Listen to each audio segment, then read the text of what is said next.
यानंतर मार्केट कमिटीचे माजी सभापती अनिकेत पाटलांचा देखील या ठिकाणी यथोचित सन्मान करण्यासाठी मी अशोक कांबळेंना अशी विनंती करतो की अनिकेत पाटील राजूरकर, मार्केट कमिटीचे विद्यमान डायरेक्टर संतोष सावकार नारलावार यांचा देखील आपण या ठिकाणी यथोचित असा सन्मान करावा।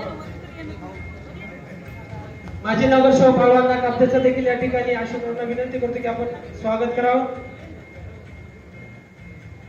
पंकज देशमुख करटकरांचा देखील या ठिकाणी स्वागत करण्यासाठी मी अशोकला अशी विनंती करतो।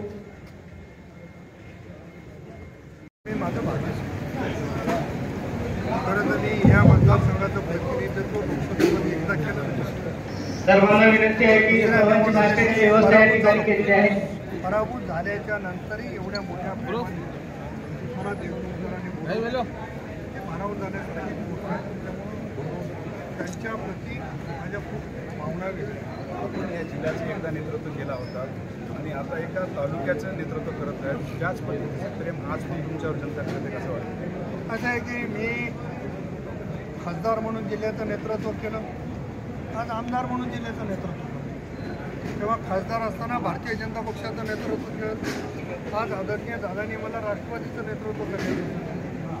नेतृत्वामध्ये काही फरक नाही आहे, फक्त लोकसभेमधनं विधानसभेमध्ये गेलो। पण मी विधानसभेत गेलो तरी लोकसभेमधल्या माझ्या सहकार्यांचं माझ्यावर आहे।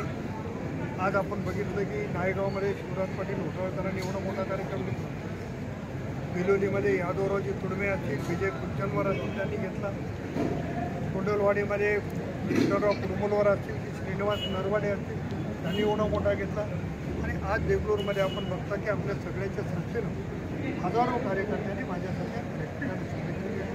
हे प्रेम माझ्याकडून आणि माझ्या कुटुंबाकडून कधी कमी होणार नाही एवढी ग्वाही आणि जेवढे कार्यकर्ते आपण या ठिकाणी सोडत आहेत, एक भारतीय जनता पार्टीमधून काही येत आहेत तुमच्याकडे आणि राष्ट्रवादीमधून काही येत आहेत, त्यांच्यामध्ये अंतर्गत वाद चालू आहे असं या ठिकाणी वाद कसं आहे? पक्ष एखादा मोठा झाला,